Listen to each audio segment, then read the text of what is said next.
È giovedì 12 dicembre, buongiorno Sicilia da Angelo Gagliano. E una buona mattinata anche da Marco Carli. Allora c'è la cronaca per cominciare. Dopo il racconto della piccola migrante salvata in mezzo alle onde, la procura di Agrigento ha aperto un'indagine per naufragio colposo, omicidio colposo plurimo, un miracolo, dicono i soccorritori, avere sentito la sua voce. Ha raccontato di essere partita con altre 44 persone dalla Tunisia su una barca poi affondata. I compagni di viaggio sono tutti dispersi. Dopo il racconto di una bambina di 11 anni della Sierra Leone soccorsa in mare, la procura di Agrigento ha deciso di aprire un'indagine per naufragio colposo, omicidio colposo plurimo e favoreggiamento dell'immigrazione clandestina. I PM riceveranno nelle prossime ore una relazione della Capitaneria di Porto. La bambina, intanto sfinita dalle circostanze, si trova a Lampedusa. Appena è arrivata si è addormentata, verrà seguita dagli psicologi della struttura e potrebbe venire trasferita verosimilmente venerdì, ha detto il sindaco Mannino. Intanto quello che si sa del viaggio drammatico è quello che ha raccontato la piccola Yasmin ai medici e ai mediatori culturali. Di essere partita 4 o 5 giorni fa da Sfax, poi la pioggia e il vento e la barca è affondata. Tutti siamo finiti in mare, ha detto. Vicino a me in acqua sono rimasti 2 ragazzi, poi dopo 2 giorni non li ho visti più. Tra i dispersi ci sarebbe stato anche il fratello più grande. La piccola è stata salvata dal veliero Trotamar 3 di notte. Un miracolo avere sentito la sua voce col rumore dei nostri motori, raccontano i soccorritori che hanno sentito le urla della naufraga intorno alle 3 di notte. Le motovedette di Guardia Costiera e Finanza, che si stanno occupando delle ricerche nell'area, non hanno ancora trovato né cadaveri né tracce di vestiario. È stato predisposto il sorvolo dell'area con assetto aereo. E il salvataggio della bimba è sulle pagine non solo dei quotidiani regionali ma anche quelli nazionali, Marco. E infatti noi, Angelo, traiamo spunto proprio da quello che troviamo sulle pagine dei quotidiani nazionali, perché la notizia appunto è quella del salvataggio della bambina che dà spunto a tutti i quotidiani nazionali per parlarne. Ad esempio su Repubblica l'apertura del quotidiano con questo titolo: Yasmin venuta dal mare. Questo è il titolo che troviamo su Repubblica. E poi ci spostiamo invece, vi faccio vedere anche il Corriere della Sera. In questo caso non è l'apertura ma la foto è la stessa e ritroviamo appunto il momento in cui la bambina viene tratta in salvo con la coperta termica. Le vittime sono 45, lei si è salvata, leggiamo, aggrappata a 2 camere d'aria. Il naufragio, la strage,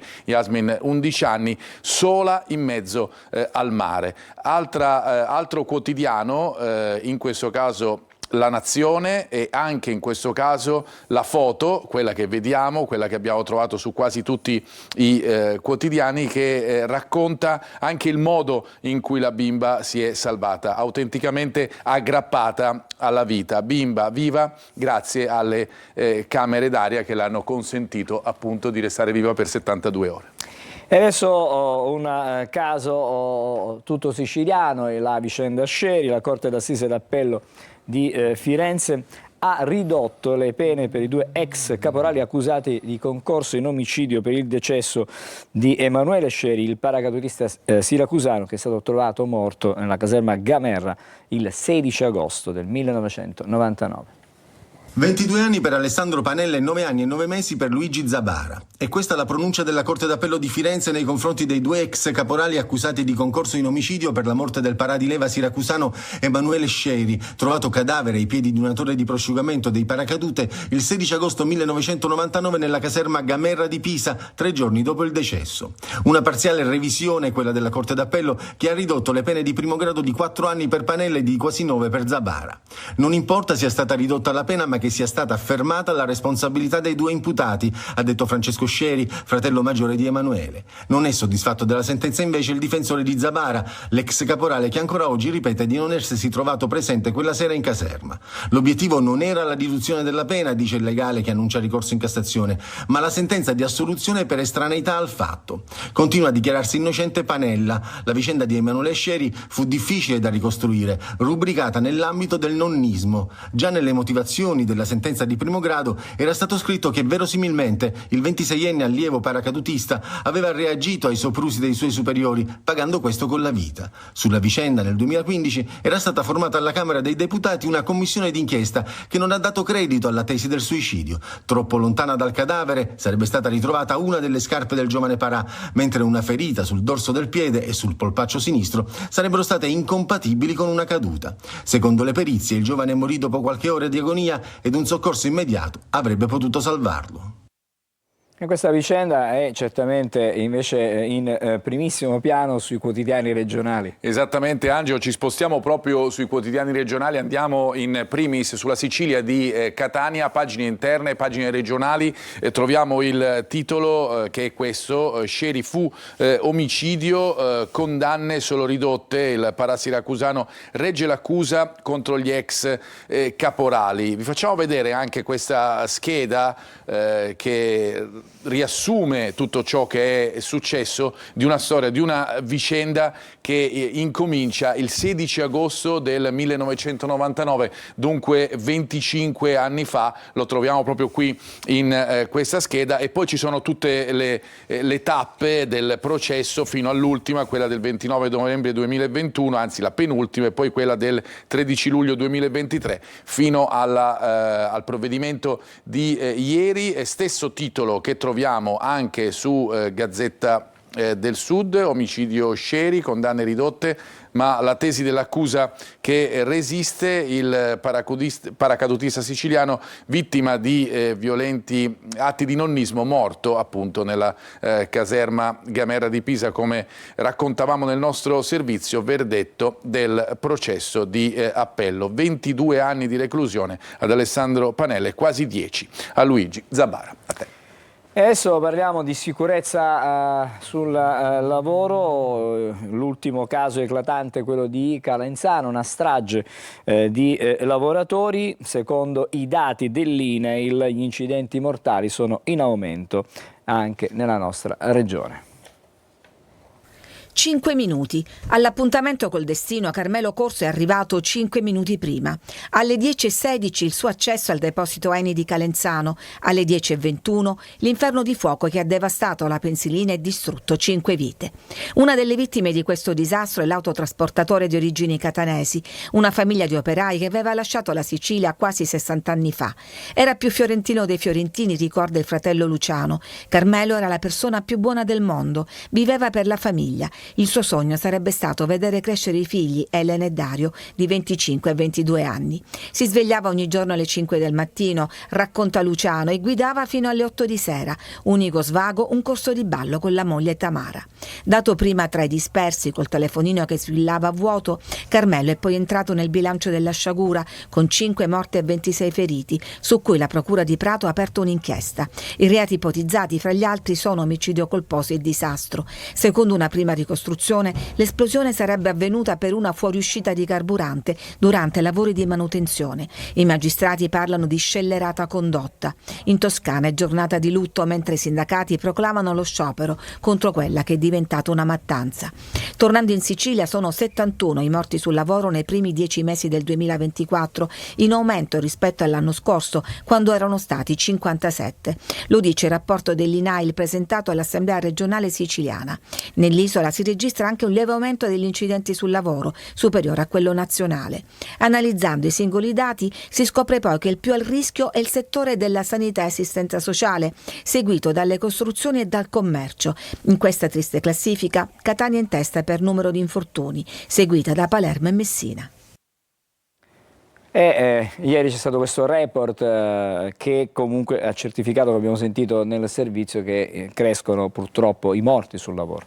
Le morti bianche in primo piano nel report dell'INAIL, ma ovviamente anche noi, come abbiamo sentito nel servizio, facciamo un po' il punto fra ciò che è successo a Calenzano e appunto questi dati prendendo spunto dal resto del Carlino, è la notizia di apertura, strage al deposito, il mistero dell'innesco, Firenze nuove perquisizioni, sotto la lente la manutenzione della pensilina numero 6 in contemporanea col carico delle autobotti. Dal guasto elettrico al telefonino si cerca l'origine dell'esplosione che ha ucciso ben 5 persone in 1000 al presidio degli operai, come abbiamo sentito anche appunto dal nostro servizio. Dal nostro servizio traiamo spunto anche per farvi vedere nuovamente questi dati che ritroviamo anche su Repubblica Palermo. Stiamo parlando delle morti bianche in Sicilia, infortuni sul lavoro, record di morti nella nostra regione, colpa dei mezzi aziendali. L'incremento di incidenti riguarda tutti i comparti, dall'industria ai servizi fino all'agricoltura. Ispezioni pensate in 468 ditte, il 94%, sono dati veramente incredibili, era irregolare. Nei primi 10 mesi del 2024, l'abbiamo sentito anche nel servizio, sono già 71 i sinistri mortali, lo stesso numero dell'intero 2023. E adesso siamo alla politica, Marco, perché ieri pomeriggio di fatto è stato ufficializzato un nuovo partito che orbita all'interno del centrodestra. I tre big che lo hanno presentato sono Raffaele Lombardo, Roberto Lagalla e Gianfranco Miccichè. Sentiamo e vediamo. Un nuovo movimento politico che nasce per rafforzarsi, per dar voce ai territori e alle esperienze civiche e autonomiste, ma che non è e non sarà contro nessuno, che si muove nel perimetro del centrodestra, che appoggerà Renato Schifani ricandidato alla presidenza della regione a fine mandato, anche se il movimento avrà i suoi candidati alle prossime provinciali, alle comunali e certamente anche alle regionali.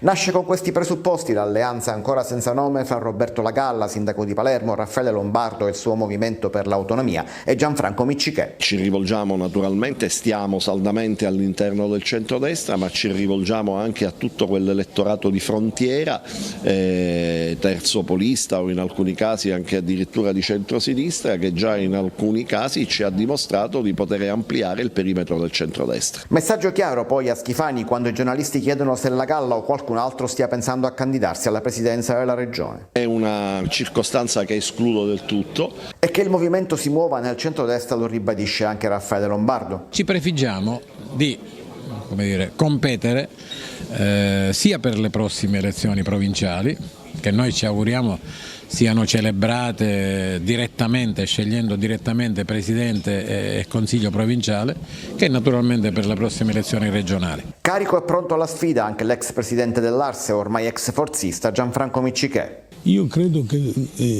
c'è la possibilità di fare liste elettorali fortissime, proprio veramente forti, anche perché siamo senza tappi.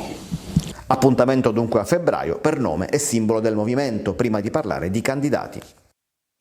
Adesso torniamo da Marco per completare la rassegna stampa regionale stamattina. E noi cominciamo, Angelo, proprio quest'ultima parte legata ai quotidiani regionali da quello che abbiamo sentito nel servizio con la Sicilia, la Cosa Moderata, ovviamente il nome non c'è ancora ma viene dato in questo modo, già in campo ma non puntiamo alla regione, il tridente Lombardo, Lagalla e Miccichè lancia il movimento aperto, leali a Schifani. Se andiamo a vedere poi su Repubblica Palermo troviamo un po' il senso di questa unione, le scelte dei partiti, appunto il patto Lombardo-Lagalla, sia il bis di Schifani, il debutto del nuovo movimento che vede fra i promotori pure Miccichè che abbiamo sentito, resteremo leali al centrodestra e al presidente, il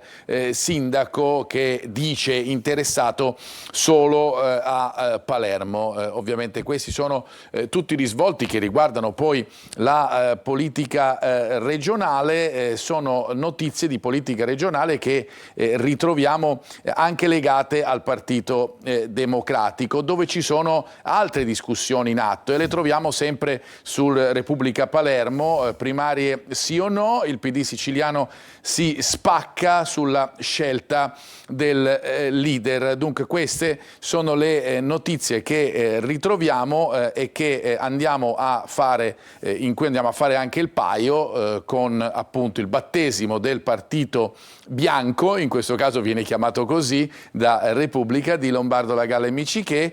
Schifani può fare il bis. Politica dunque in primo piano sui quotidiani regionali, la ritroviamo anche sulla prima pagina del Giornale di Sicilia. Guardate qui, un patto a tre senza rompere, questo è il titolo. La Galla, Lombardo e Miciché battezzano una nuova realtà nel centrodestra, anche se nome e simbolo non ci sono ancora. Schifani, appunto, l'abbiamo già letto, candidato naturale a un secondo mandato. Ma ovviamente non c'è solo la politica sui quotidiani regionali, ma anche le situazioni legate all'ambiente siciliano, anche ai trasporti in generale e anche alla cronaca. Andiamo a vedere ad esempio su Sicilia, guardate il titolo accompagnato dalla foto, Mar Morto, si parla di una nuova inchiesta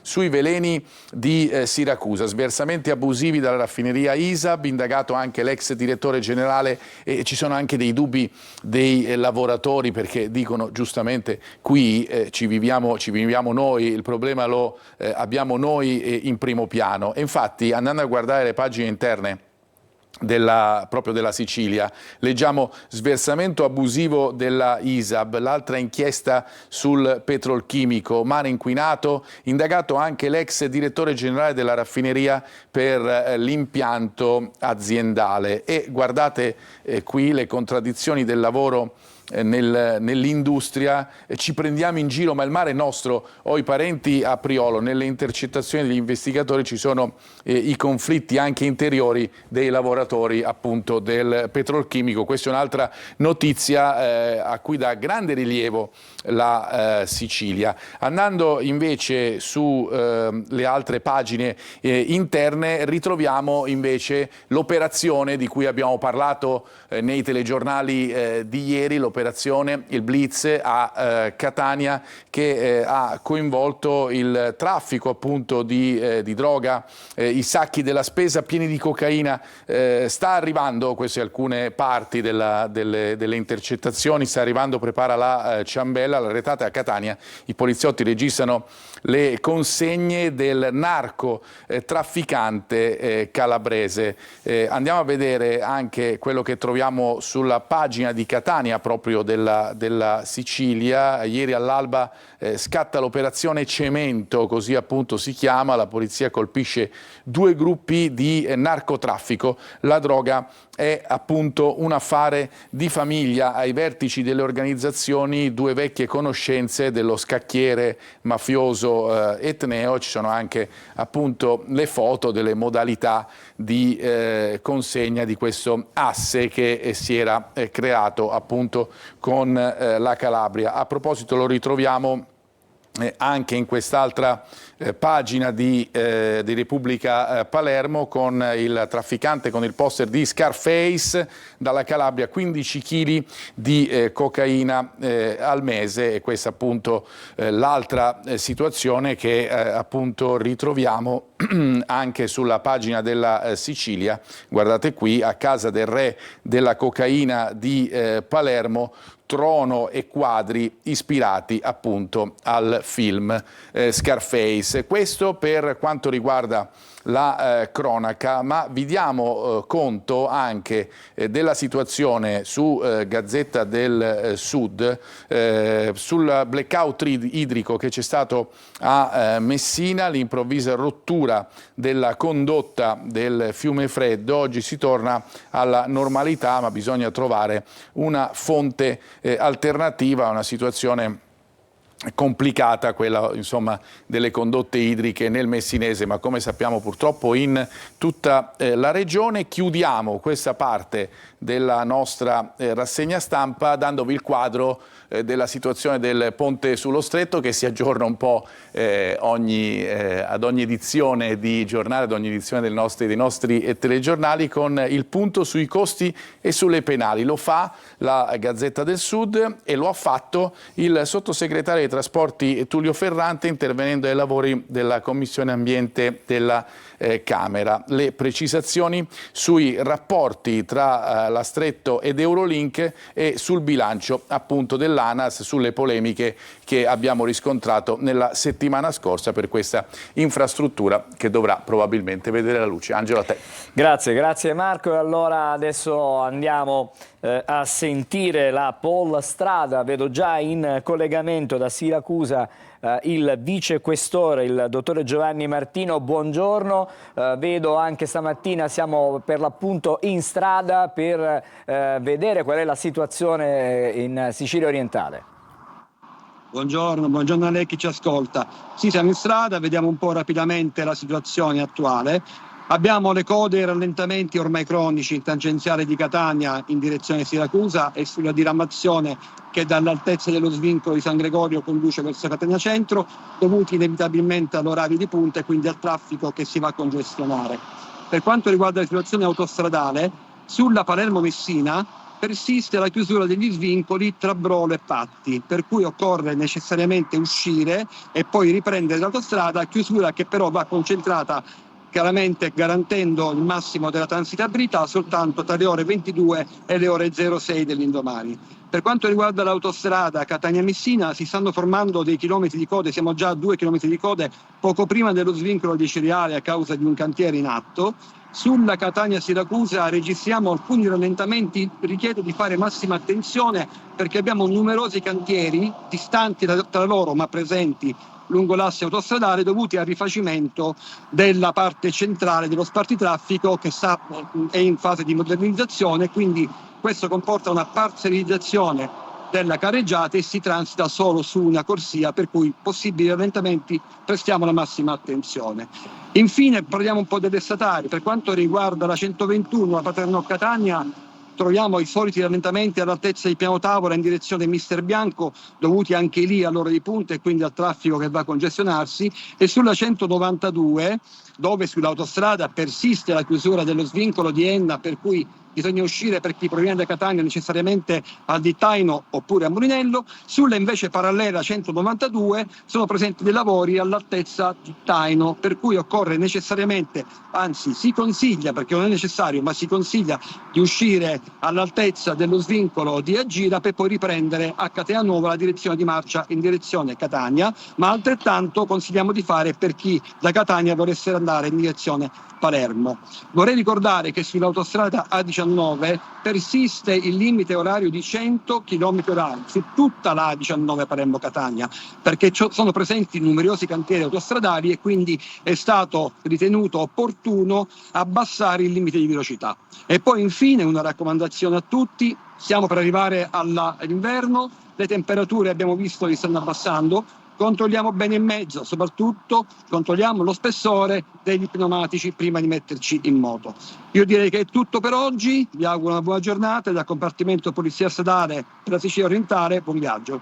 Grazie al vicequestore, il dottore Giovanni Martino, che ci ha dato anche qualche consiglio importante a proposito di pneumatici da controllare. Adesso invece andiamo a dare uno sguardo al traffico, alla viabilità cittadina a Catania nel particolare. Vedete, siamo in via Vincenzo Giuffrida, traffico in entrata sostenuto, in uscita la situazione è decisamente più leggera, non ci sono grandi incolonnamenti, si rispetta il semaforo pedonale rosso come stiamo vedendo in questo momento. Da via Vincenzo Giuffrida adesso andiamo invece alla Tondo Gioieni, siamo sulla circonvallazione invece. Firenze, traffico particolarmente intenso come avviene ogni mattina intorno a quest'ora per via chiaramente degli spostamenti legati ovviamente chiaramente alle scuole, all'accompagnare i figli a scuola, ma non solo quello, perché poi ci sono gli spostamenti per chi lavora, vedete, sia in direzione ovest che in direzione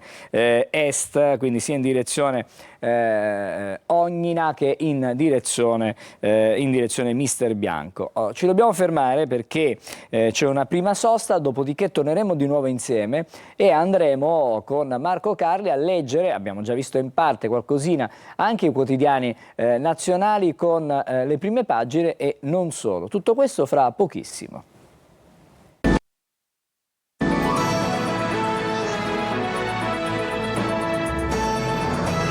Rieccoci di nuovo insieme a Buongiorno Sicilia, andiamo da Marco Carli, adesso c'è la rassegna stampa nazionale con infatti dall'Italia ma anche dall'estero. Esattamente, proprio così Angelo, andiamo a dare uno sguardo alle prime pagine, l'abbiamo già fatto durante la rassegna stampa dedicata alle notizie regionali perché alcune delle notizie che troviamo sui quotidiani nazionali tornano anche nella nostra regione, come ad esempio l'ennesima probabile strage nei mari del Mediterraneo con il salvataggio della piccola bambina di 11 anni e poi si parla anche sui quotidiani nazionali e tanto della tragedia sul lavoro a Calenzano, dell'esplosione del deposito dell'Eni, ma si torna poi anche su questioni economiche come la crisi dell'automotive, sulla politica e ovviamente sullo sport, perché ieri è stata giornata di Champions League con due successi importanti per Juventus e Milan. Dicevamo dei problemi dell'economia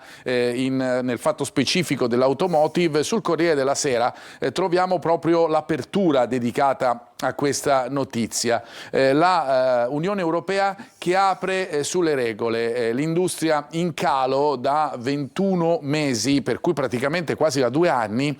Orsini dice e parla di rilanciare gli investimenti, si fa un quadro anche dei settori che soffrono di più, ma arriva anche appunto questa apertura da parte dell'Unione Europea con il vicepresidente Séjourné che dice scadenze per la transizione verde, le aziende vanno tutelate. Troveremo fra poco, andremo anche nelle pagine interne, vi farò leggere un po' di più di questa notizia. Poi l'abbiamo già visto in precedenza, c'è la foto con il salvataggio della bimba di 11 anni, le vittime sono 45, la strage di Yasmin sola in mezzo al mare.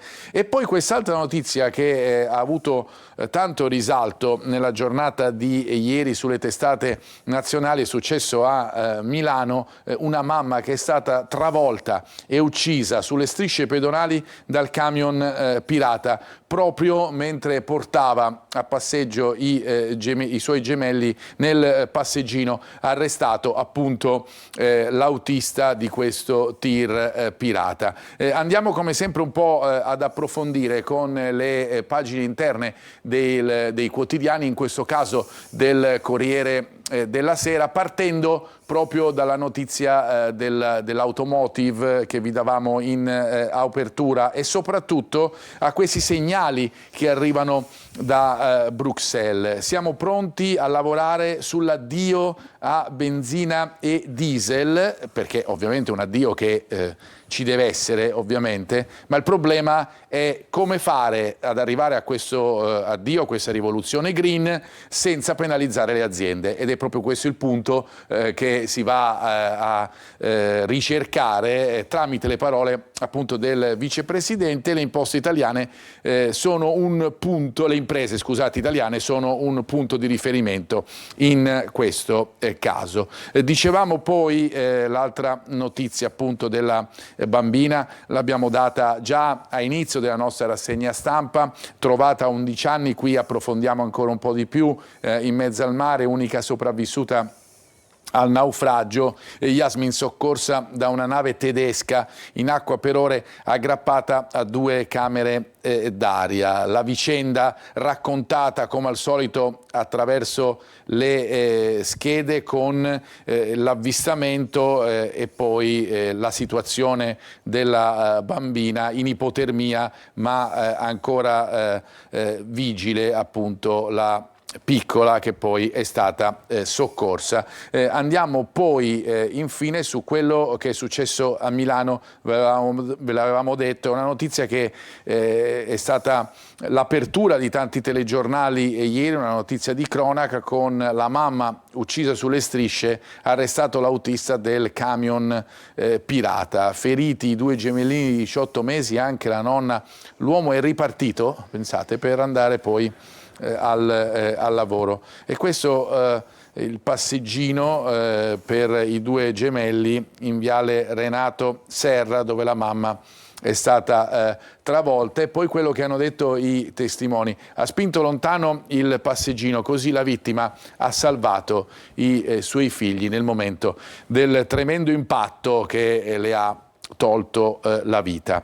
Andiamo adesso nuovamente sulle prime pagine. Vi dicevo delle prime pagine che un po' raccolgono tante notizie, si dividono appunto sulle aperture. Tanti hanno scelto quella legata al naufragio nel canale di Sicilia, tanti quella invece sulla strage sul lavoro a Calenzano, in molti hanno preferito invece concentrarsi sulla politica. Vi diamo un po' un rapido sguardo. Ad esempio su Avvenire si ritorna sulla situazione dei migranti, prendendo spunto anche da quello che è successo nel canale di Sicilia, ma il titolo è "Senza tetto né asilo, nuovi muri e diritto al rischio, la Germania al bivio, tenere o cacciare i profughi, rientro a Damasco, niente controlli, sorrisi e barbe curate, benvenuti nella nuova Siria". Qui stiamo parlando di altro, ovviamente, di quello che sta succedendo in Siria e del problema in Medio Oriente che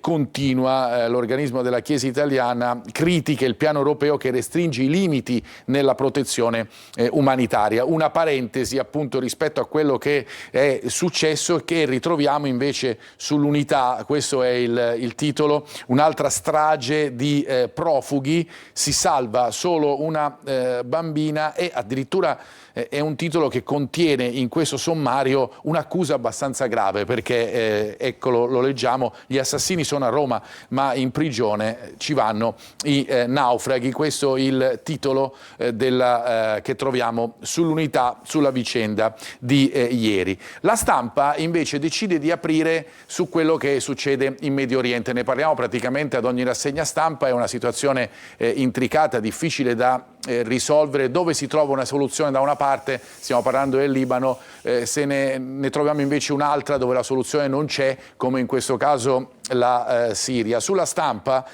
guardiamo il titolo: la Siria cambi, noi l'aiuteremo. Prima intervista all'alto rappresentante d'Europa, spese per la difesa, valutare Eurobound e scorporo dal deficit. È insomma una situazione, come dicevamo, molto difficile, molto complicata. Sulla Stampa soluzione e situazione in casa Juventus dopo il grande successo sul Manchester City. È un Manchester City, lo sappiamo, in crisi, che ha vinto una sola partita nelle ultime 10, ma la Juve resta da sballo con la vittoria in Champions, con i gol di Vlahovic e McKennie, che mettono sotto i campioni d'Inghilterra, che chiaramente fanno brutta figura anche in Italia in questa partita con la Juventus. Vi dicevamo, e chiudiamo invece della situazione legata alla politica, un po' ritroviamo alcuni passaggi, ad esempio sul manifesto. Andiamo a prendere l'articolo: eccesso di sicurezza, e questo è il titolo di apertura sul manifesto, perché la tecnicalità da rivedere, dubbi di costituzionalità con il Colle che vige alla destra, si incarta. Anche sul DDL sicurezza il ministro Ciriani mette in conto modifiche e tempi più lunghi, la Lega si arrabbia, il corteo di sabato a Roma contro la repressione, anche PD e Movimento 5 Stelle. Infine vi facciamo leggere la notizia perché si ritorna su una pubblicazione. Sarà pure la più potente d'Europa, questo si legge, ma per Meloni e i suoi colonnelli c'è poco da festeggiare. Giubilo a destra, ci dice appunto la notizia, dopo che il Politico.eu ha incoronato Meloni la più influente d'Europa, ma leggendo le motivazioni c'è poco da festeggiare. Il sito registra una regressione democratica in Italia che in Unione Europea piace perché fa insomma un po' il lavoro sporco. Questi i temi che ritroviamo sulle prime pagine dei quotidiani nazionali. A te, Angelo. Grazie Marco. Allora con te ci ritroviamo più avanti. Intanto ci sono le previsioni meteo e poi il primo degli ospiti della nostra mattinata. Ben ritrovati da Sofia Inchelese di Trebi Meteo. Ci attende un giovedì con sole prevalente sul nostro territorio, possibili banchi di nebbia sulle pianure del nord e da segnalare un po' più di variabilità lungo il versante adriatico, ma con il basso rischio di precipitazioni significative. E un nuovo impulso instabile coinvolgerà le 2 isole maggiori, quindi anche la Sicilia, con rovesci sparsi, fenomeni che potranno essere localmente a carattere temporalesco. La ventilazione a tratti sostenuta con mari da poco mossi fino a mossi e temperature massime intorno ai 17-18 gradi. Venerdì il tempo sarà ancora a tratti instabile, sempre con qualche rovescio sparso e qualche possibile residuo temporale. Sulle coste settentrionali si farà strada qualche schiarita in più, mari che risulteranno ancora localmente mossi specialmente al largo e temperature che saranno in lieve ripresa di qualche grado, valori che riusciranno anche a sfiorare i 20 gradi, ma per tutti i dettagli scaricate l'app di Trebi Meteo.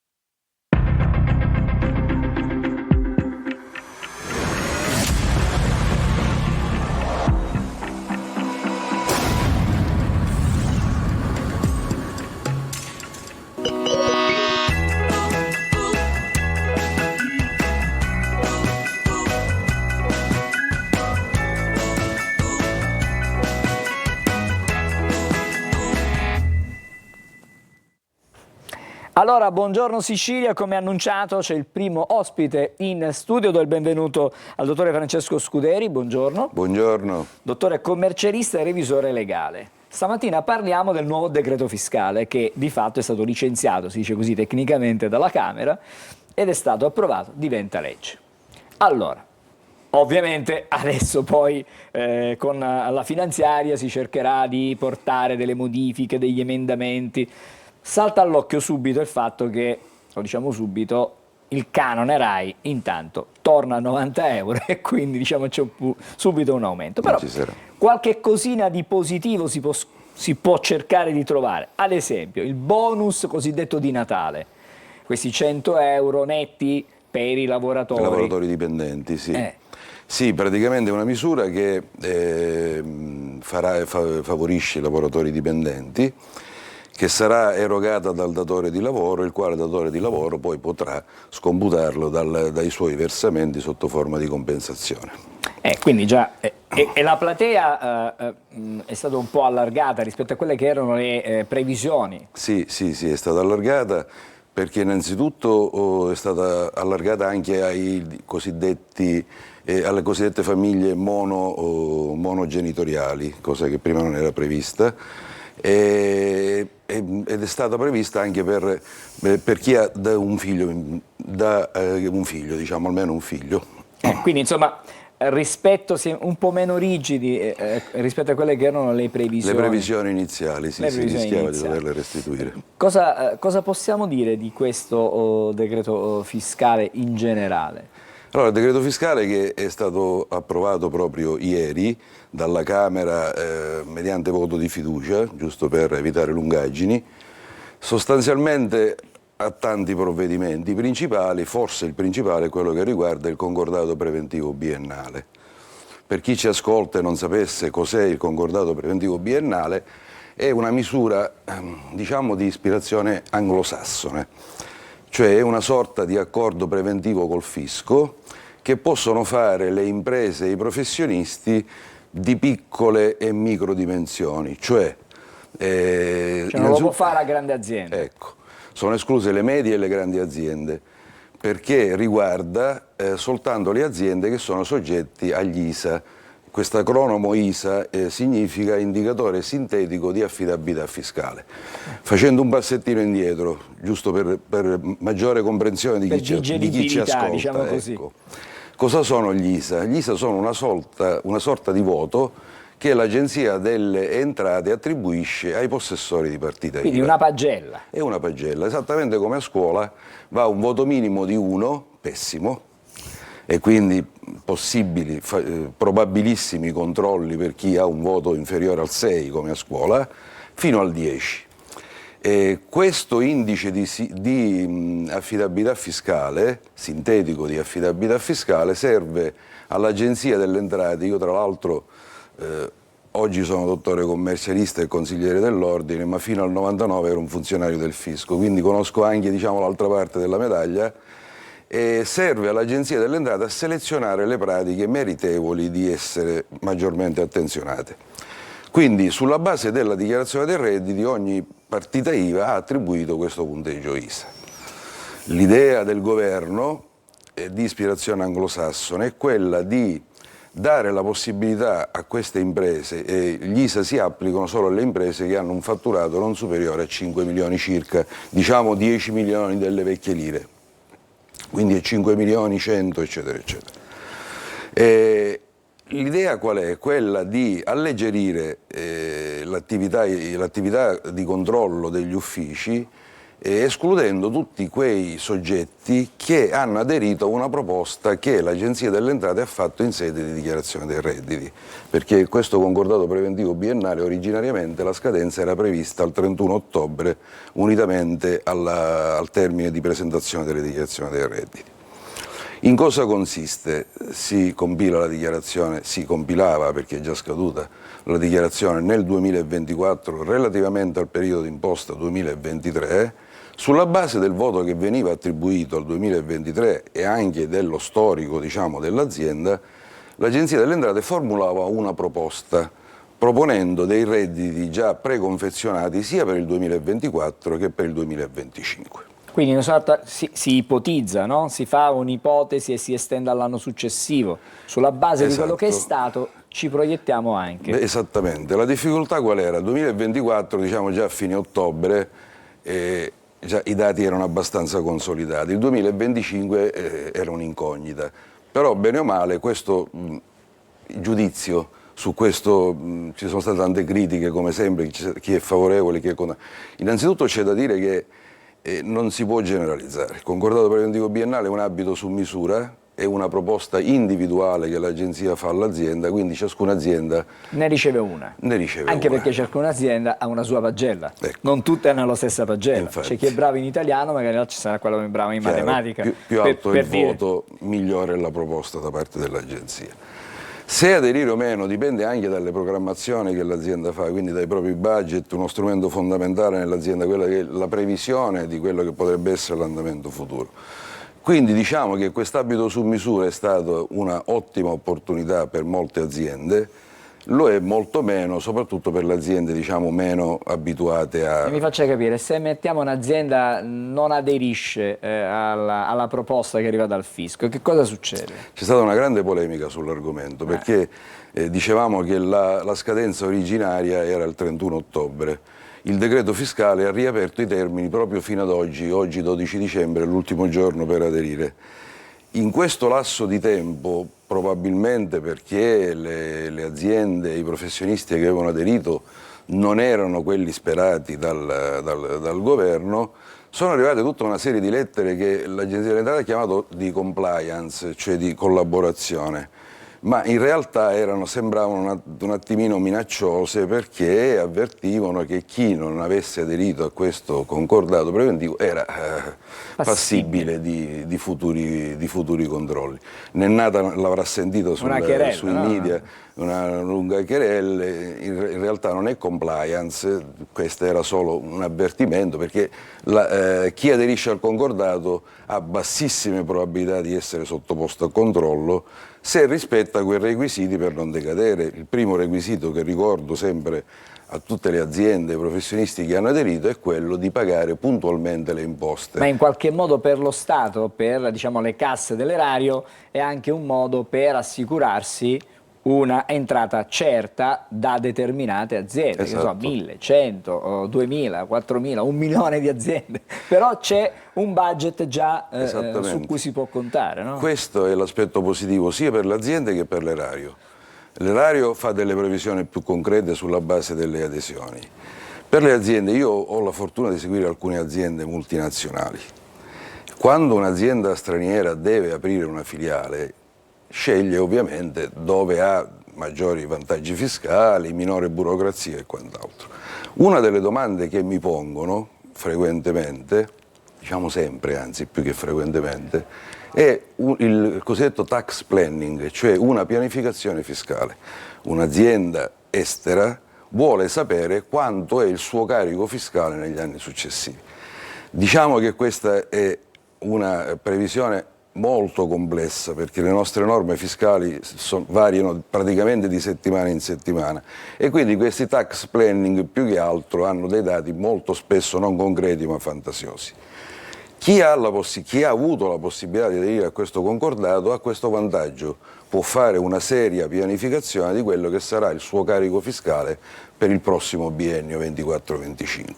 Allora, il decreto diciamo, fiscale prevede anche altri, insomma, c'è di tutto, c'è di tutto davvero. Però ci sono anche delle risorse, dei fondi che vanno rivolte alle forze armate, anche autostrade per l'Italia e ci sono anche, questa è una curiosità che leggo tra le note, l'emergenza contro l'emergenza granchio blu che insomma, ha creato tante difficoltà a diversi, diciamo, non solo ai ristoratori ma a quelli del ramo della pesca, insomma là c'è stato il settore anche se ittico. pare che sia commestibile il granchio blu, Sì, leggevo. però il problema è che distrugge, mangia tutto quello che trova, ecco, Infatti, quindi non resta più nulla, diciamo, assolutamente. E poi anche la digitalizzazione della pubblica amministrazione. Come siamo messi in Italia? Le dico, visto che lei insomma ha vissuto anche una parte della sua vita dall'altra parte, diciamo come insomma, agente del fisco. Non per essere inguaribile e ottimista, però siamo messi bene.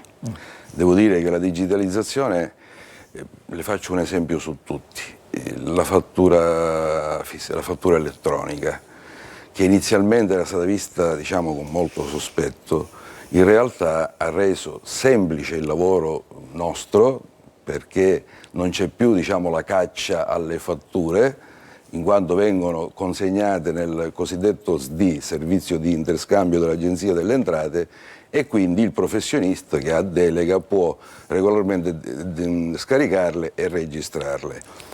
Ma non è solo un problema di fatturazione elettronica che consente all'erario di verificare analiticamente i contribuenti, ma al contribuente anche di essere più tranquillo, diciamo, che non vadano smarriti dei documenti importanti, ma sotto tutti i profili ormai il rapporto cittadino-impresa con la pubblica amministrazione, anche con l'introduzione per esempio dello SPID, l'identità digitale. Diciamo adesso che sull'app Io si potranno avere anche i documenti necessari e più importanti che noi tutti riteniamo. Infatti, col PagoPA o con la carta d'identità elettronica, diciamo che il cartaceo sta per andare in pensione, forse definitivamente. Dottore Scuderi, prima di salutarci, il decreto fiscale è stato diciamo, licenziato dalla Camera, ma ci sono degli aspetti secondo lei che possono essere migliorati? Tantissimi, come sempre.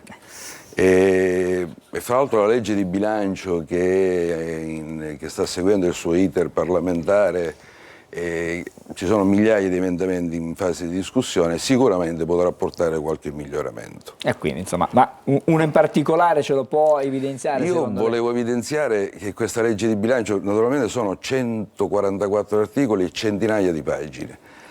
Però volevo evidenziare solo l'aspetto sui bonus edilizi, che è un argomento molto dibattuto negli ultimi anni. Ricordiamo che era una selva di aliquote che andava dal 50 al 110%, con tutte le critiche annesse e connesse, che so per esempio il bonus facciate che dava una detrazione del 90%, ha creato tanti problemi sia per una deficienza strutturale della norma sia per l'assenza di controlli.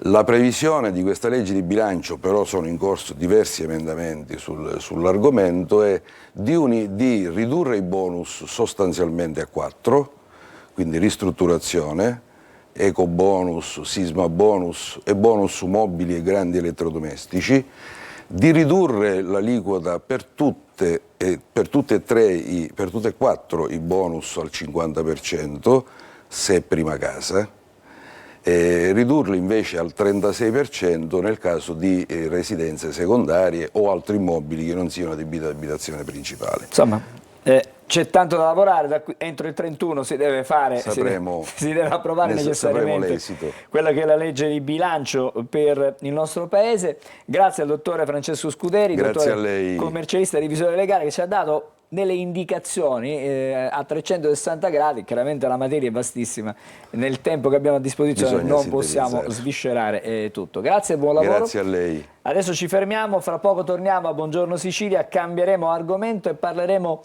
di sicurezza alimentare, ma tutto questo fra pochissimo, restate con noi.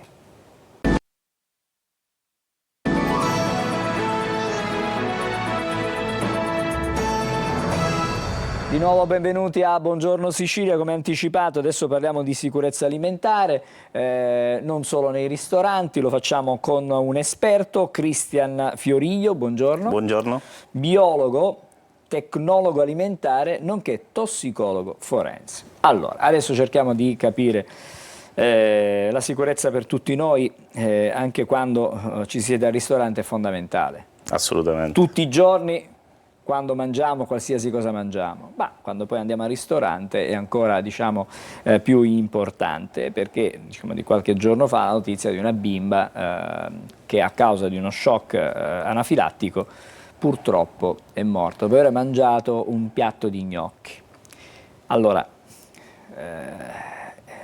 capire che cosa possiamo fare noi intanto, cosa dobbiamo fare noi, e cosa il ristoratore in genere deve fare per garantirci la sicurezza. Partiamo da qui.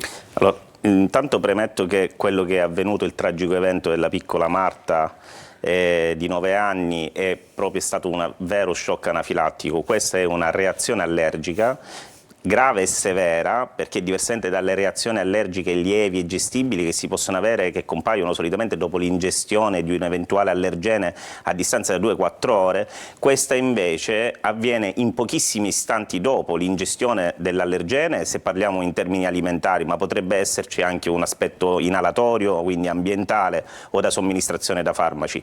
In questo caso avviene perché già il soggetto è stato esposto nel pregresso a una sensibilizzazione, magari non inconsapevole, e quindi la seconda volta l'organismo scatena una reazione importante.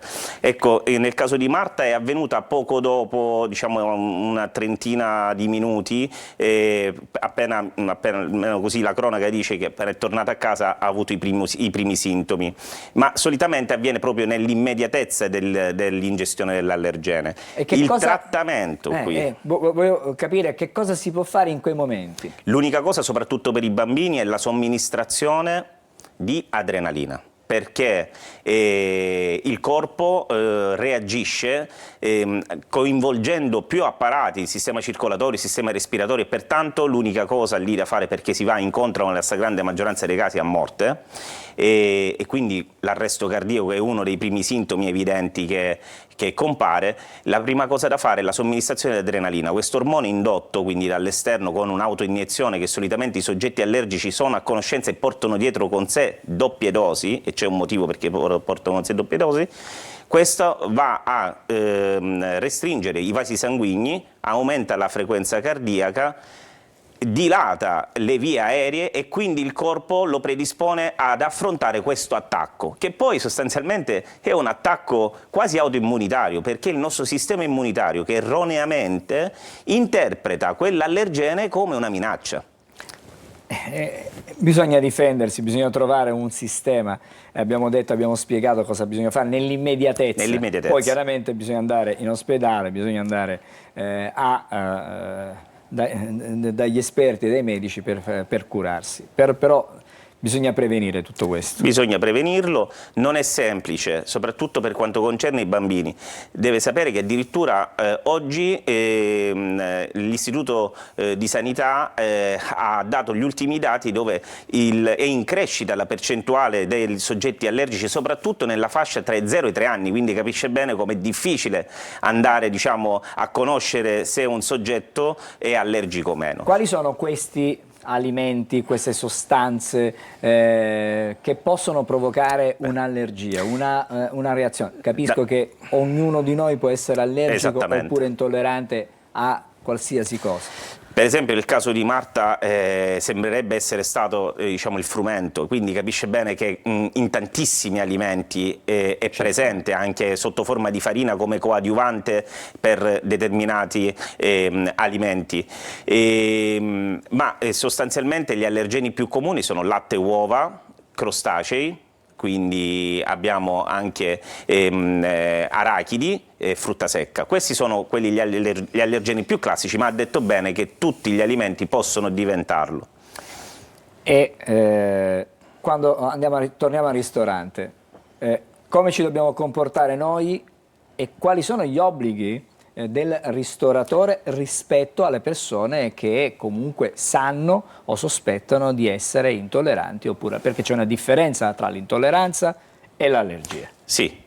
Innanzitutto dobbiamo dire che l'intolleranza non è una vera e propria allergia, ma è uno stato di malessere dovuto a un'intossicazione di quella tossina alimentare che periodicamente si assume, quindi evitandola poi il soggetto andrà nei giorni a seguire a stare meglio. Quindi non abbiamo però un pericolo di vita, ecco. Diversamente invece dalla vera reazione allergica che dicevamo poc'anzi, questa è una esplosione o una reazione del sistema immunitario che può portare invece a conseguenze gravi. Nei limiti, diciamo, delle lievi reazioni potremmo avere lacrimazione, naso che cola, anche leggermente degli edemi o addirittura prurito, ma sono gestibili. Le altre invece no. Quindi per quanto concerne invece l'aspetto dei ristoratori e quindi degli operatori del settore alimentare, qui la situazione è veramente importante, perché comunque hanno e sono responsabili in solito di queste condotte nel caso in cui non eseguono quanto da regolamentazione comunitaria dettata. Noi abbiamo una regolamentazione in Italia che è assolutamente efficace e deve essere rispettata perché ci sono delle linee guida che assolutamente permettono agli avventori che abbiano delle intolleranze piuttosto di altre patologie di poter accedere in luoghi comuni e sedersi e mangiare come tutti gli altri, ma devono essere informati dall'operatore del settore alimentare e nel caso in cui loro non vogliono chiedere se ci sono o meno degli allergeni, devono avere la possibilità di leggerli all'interno dei locali se ci sono in quelle pietanze che andranno a scegliere degli allergeni a cui loro sono soggetti. Quindi se io prendo un menù, ce l'ho davanti, deve essere evidenziato, assolutamente sì, magari con una nota, che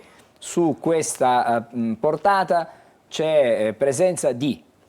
Assolutamente sì, e nell'eventualità che questa cosa non sia riportata, ci sono non solo delle sanzioni, ma nei casi in cui per esempio possa succedere una situazione del genere come quella di Marta, ci sono delle conseguenze importantissime nei confronti del ristoratore. E quindi siamo noi intanto primi, noi intanto quando andiamo al ristorante e sospettiamo di avere un'allergia a dover avvertire il ristoratore, oppure non siamo tenuti a farlo perché magari sono allergico, che ne so, al formaggio, vorrei mangiare qualcosa senza formaggio, c'è il rischio di contaminazione in cucina, quindi devo avvertire il ristoratore. Assolutamente, allora più che avvertire il ristoratore, farlo presente che c'è questa condizione, ma solitamente per esempio per i celiaci, quindi dove si cerca il ristorante gluten free o il ristorante che possa anche cucinare gluten free, la norma prevede che ci debbano essere delle cucine separate, proprio per evitare questa commistione, questa contaminazione crociata che possa andare ovviamente ad attentare alla salute del consumatore, e quindi il ristoratore sa se può in effetti insomma, pubblicizzarsi come ristoratore gluten free, perché deve attuare quelle condotte, diversamente non potrebbe farlo. Insomma, certamente quando si va a mangiare fuori in compagnia di amici si vorrebbe passare una serata serena senza incorrere in spiacevoli diciamo, inconvenienti, se non tragici, come quello che è avvenuto alla piccola bimba a Roma. Allora l'attenzione è da parte dell'avventore e da parte anche dei ristoratori, si devono incontrare in modo tale che tutto questo non avvenga, che si possa passare una serata in tutta tranquillità. In questo periodo adesso siamo sotto le feste, magari ci saranno delle possibilità ulteriori di ritrovarsi insieme al ristorante, andiamo a fare una cena aziendale, una cena tra amici.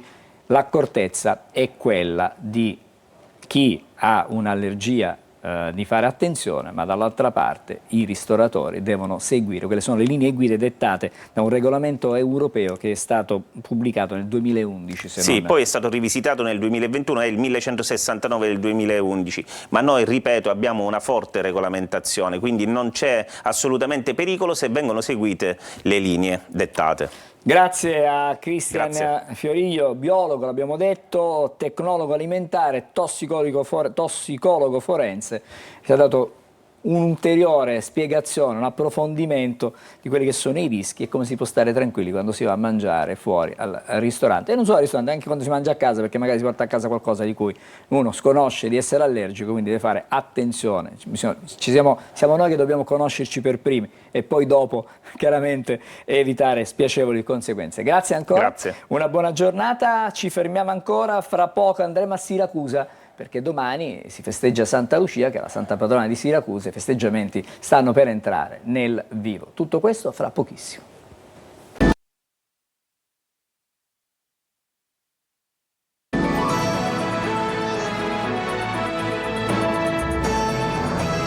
Eccoci, siamo di nuovo in diretta con Buongiorno Sicilia. Andiamo a Siracusa, come anticipato prima.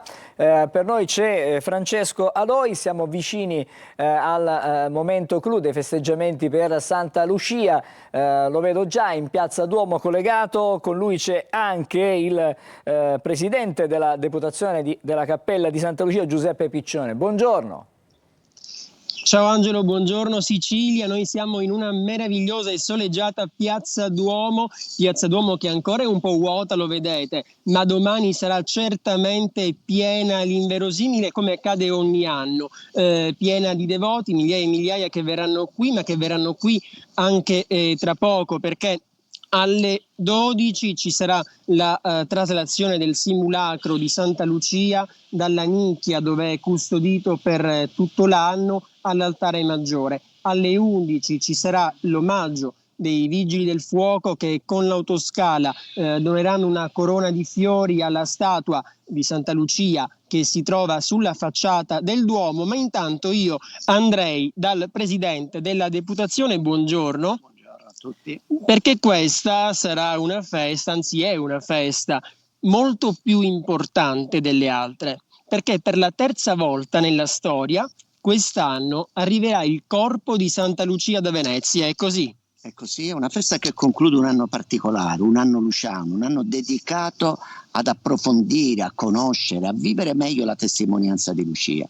Ed oltre alla festa tradizionale con l'uscita del simulacro che da oltre 400 anni attraversa le strade della città, il 14 verrà per la terza volta in 20 anni il corpo di Santa Lucia. Per 965 anni è stato fuori, lontano. In questi 20 anni tornerà 3 volte, tornerà il 14, quindi un momento importante. Attorno al corpo 10 anni fa ci sono state oltre 130.000 persone, moltissimi giovani, quindi diventa per la nostra città e direi anche per tutta la comunità siciliana, perché dopo Siracusa andrà a Carlentini, andrà a Pelpasso, andrà a De Cicatena, andrà a Catania, dove incontrerà il Corpo di Sant'Agata, questo grande avvenimento che ricorda quel 5 febbraio del 301, quando Lucia andò a pregare proprio sul sepolcro di Sant'Agata per la guarigione della madre. E lo ricordava Monsignor Barbaro Scionti, il parroco della Basilica Cattedrale di Catania, qualche giorno fa proprio nei nostri studi. Il legame tra Lucia e Agata, due sante della nostra Sicilia, due testimoni di fede, due martiri, due esempi di vita, che saranno l'una accanto all'altra, perché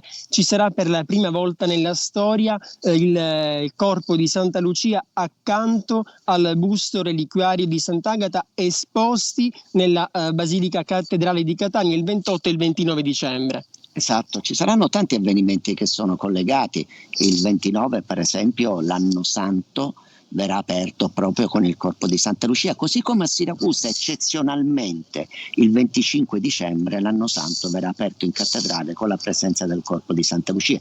Prima volta che va a Carlentini, che da oltre 400 anni ha Santa Lucia come patrona, prima volta che va a Belpasso, dove da 400 anni circa Santa Lucia è la patrona, ad Eciccateno, dove c'è una delle comunità più antiche legate a Santa Lucia. Quindi diventa un percorso bello, un percorso, come vogliamo dire, di luce. Angelo. Sì, no, volevo entrare più nei particolari per quella che è la passione, la fede, la partecipazione popolare alla festa di Santa Lucia, che domani nel pomeriggio lascerà il Duomo.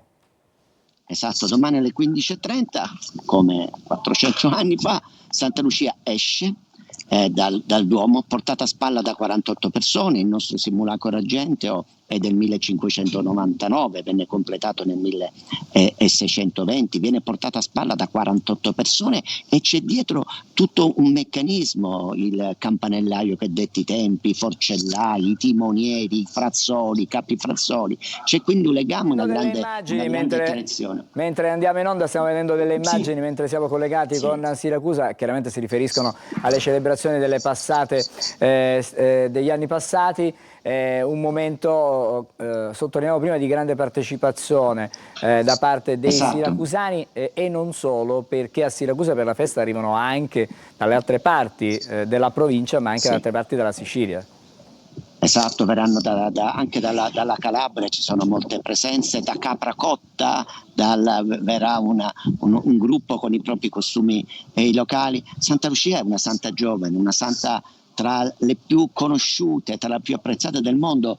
Deve pensare che questa sera sarà con noi l'ambasciatore svedese, insieme a un coro del liceo musicale svedese che renderà omaggio a Santa Lucia. La Svezia è un paese luterano, un paese a tradizione luterana, però Santa Lucia è nel cuore della gente, nel cuore, nella tradizione di quel paese. Santa Lucia è una santa che attraversa continenti, attraversa persone, attraversa luoghi, e qui a Siracusa c'è anche un'invocazione particolare.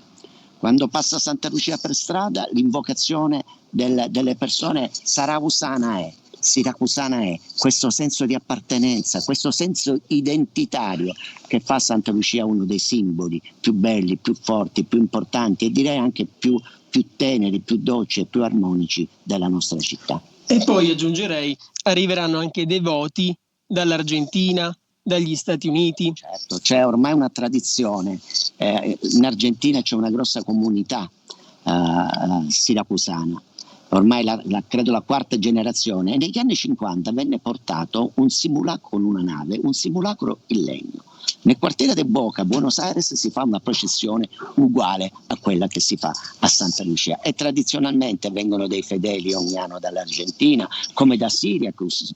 Noi quest'anno peraltro c'è anche una docente d'università americana che sta facendo uno studio, una ricerca su Santa Lucia. Dopo la ricerca documentale adesso sta cercando di conoscere il mondo e tutte le persone che vivono attorno all'esperienza della santa qui a Siracusa. Francesco, Allora, Angelo, ci fermiamo qui per Buongiorno Sicilia, ci racconterai chiaramente la festa nel corso dei nostri telegiornali, potremo ammirare Santa Lucia e chiaramente la fede di Siracusa e non solo, per l'appunto per Santa Lucia. Grazie intanto per questo collegamento, per queste anticipazioni, buon lavoro a te, chiaramente a Francesco, e buona festa al dottor Giuseppe Piccione, che è il presidente della Deputazione Cappella di Santa Lucia. Grazie. Grazie, una buona giornata ancora.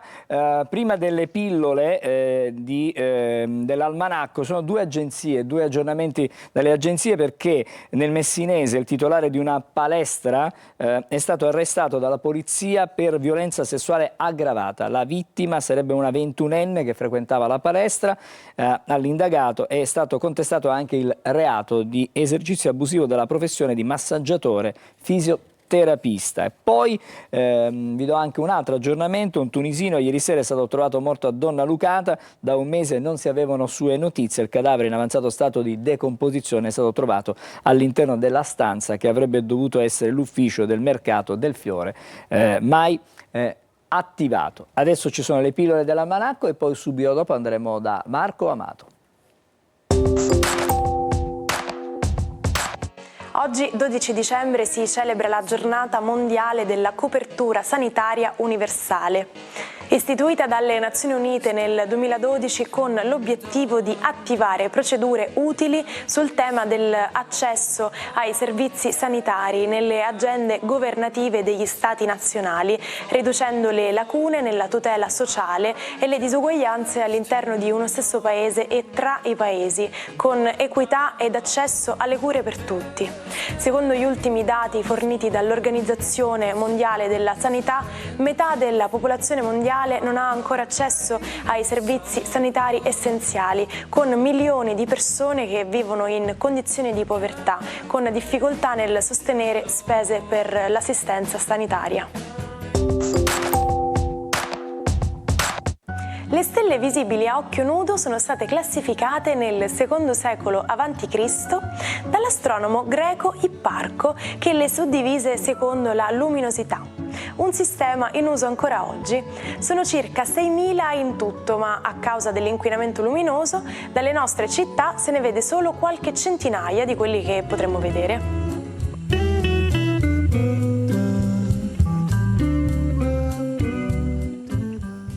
E adesso ci colleghiamo con Marco Amato. Stamattina parliamo della nostra Premier, la nostra Presidente del Consiglio, la Meloni. Esatto, buongiorno Angelo, buongiorno Sicilia. Allora, mi ha molto incuriosito questo titolo che è stato dato dal giornale importantissimo di settore Il Politico, che è stato attribuito a Giorgia Meloni, che la designano come la donna il personaggio più potente d'Europa. Ebbene, cos'è il potere per le stelle? Chiaramente di un personaggio così particolare ho studiato un po' tutto l'oroscopo, per cui Giorgia Meloni è una Capricorno ascendente Leone, ma quello che salta subito all'occhio in un tema natale del genere è la posizione di Giove. Tutte le persone che hanno Giove in alto nell'oroscopo, ovvero al medio cielo, nel suo caso è in Toro, hanno assolutamente il destino di essere famosi, noti in una qualche maniera. Quello che però è ancora più sottile è il fatto che sia una Capricorno. Nell'ultimo ventennio Plutone, il pianeta appunto del potere, ha transitato nel segno zodiacale del Capricorno e in questo 2024 ha fatto una breve entrata in Acquario, un ritorno in Capricorno e ora da un mesetto è definitivamente in Acquario. Il potere quindi è sicuramente gestito da questo pianeta nello zodiaco e avendolo avuto proprio nel proprio segno zodiacale per anni può essere utilizzato in una maniera costruttiva sicuramente. Ecco, vedete, le posizioni dei pianeti possono essere preziose per indicare grandezze, obiettivi e raggiungimenti, quindi auguriamo alla nostra Premier di utilizzare utilizzare bene i doni che le stelle le hanno fatto e di rendere grande la nostra nazione. In tutto ciò oggi la Luna continua a essere in Toro, una Luna che non concilia e non riesce a fare pace a Venere e a Marte, che sono opposti tra di loro, tra Leone e Acquario. Amore litigarello decisamente oggi nello zodiaco, soprattutto tra Leone e Acquario e tra Toro e Scorpione. Questi segni zodiacali, i fissi appunto, hanno tutti un contrasto affettivo notevole da utilizzare. Le decisioni invece spettano ai segni d'acqua, quindi Pesci, Cancro e lo Scorpione, che si troveranno tutti a decidere e a dare un po' le pagelle, in particolare i Pesci, a fare una critica molto acuta lo Scorpione e a gestire un rapporto affettivo di cui si fanno notare le pecche il Cancro. Cosa fanno invece i Fuoco, Ariete, Leone e Sagittario? Gli Ariete hanno appunto una grande necessità di gestire un po' i rapporti con Marte, viene meno la passione, ma è dalla vostra parte Venere, quindi l'amore, meglio di così. Mentre invece i Sagittario sono pronti per fare un salto di qualità, anche perché hanno tanto amore intorno a loro e finalmente si sentono di nuovo sicuri. Del Leone ne abbiamo già parlato. E per ultimi andiamo ai segni d'aria, Bilancia, Gemelli e Acquario. I Gemelli hanno decisamente con questa configurazione una voglia di essere ironici con le piccole schermaglie in amore, mentre invece la Bilancia proprio no, è sempre seriosa e vuole rimettere tutto in ordine. Tra l'altro oggi è una giornata di ritorno, quindi la Bilancia scende di nuovo in campo e si riprende un po' il suo ambito. L'Acquario è depositario di Venere, con l'opposizione di Marte, l'Acquario fugge sempre in amore, questa volta anche un po' di più, quindi gli inafferrabili dello zodiaco si confermano sempre tali. E detto questo, auguro a tutti una splendida giornata e un buongiorno Sicilia. Grazie Marco, buon caffè, tazzina, ne abbiamo parlato oggi, particolarissimo. È una cashmere, è una porcellana inglese che sa un po' d'inverno, è seriosa, è austera anche se floreale, mi piace moltissimo questa sua delicatezza. Perfetto anche il piattino, devo dire, da questo punto di vista. Grazie, a domani, chiuderemo la settimana. Buona giornata. Grazie. Marco Carli, adesso c'è una pillola di sport? Pillola di sport, sì. Andiamo sulla Gazzetta perché vi facciamo vedere alcune notizie legate appunto a quello che è successo ieri con le 2 vittorie delle 2 italiane, il pareggio del Bologna, ma soprattutto obiettivi ovviamente sulla Juventus che ha vinto con il Manchester City, gran signore il titolo. Vlahovic e McKennie lanciano Motta, ottavi diretti ancora possibili gli ottavi in qualificazione diretta, soprattutto per l'Inter, ma anche per il Milan dopo la vittoria di ieri. Eppure, questo lo leggiamo nel titolo sotto la testata, Fonseca è una furia, il Milan fatica sulla stella rossa e il tecnico che si schiera contro la squadra ha detto non faticherò a portare elementi della primavera di Milan futuro nel caso ci fosse bisogno. Dunque, nonostante i 12 punti in classifica, un ambiente frizzante in casa Milan. Direi proprio di sì, Marco. Grazie a te. Buongiorno Sicilia, torna domani come sempre. Intanto però vi dico che oggi ci lasciamo con The Voice, con Frank Sinatra. Have Yourself a Merry Little Christmas, il pezzo, la canzone che sentiamo. A tutti un augurio di una buona giornata. Have yourself a merry little Christmas. Let your heart be light. From now on, your troubles will be out of sight.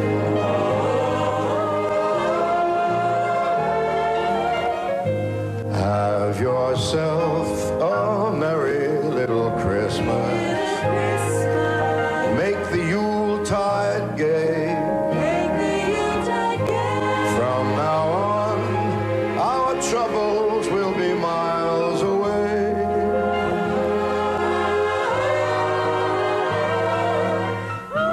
Here we are as in olden days, happy golden days of yore. Faithful friends who are dear to us, gather near to us once more. Through the years we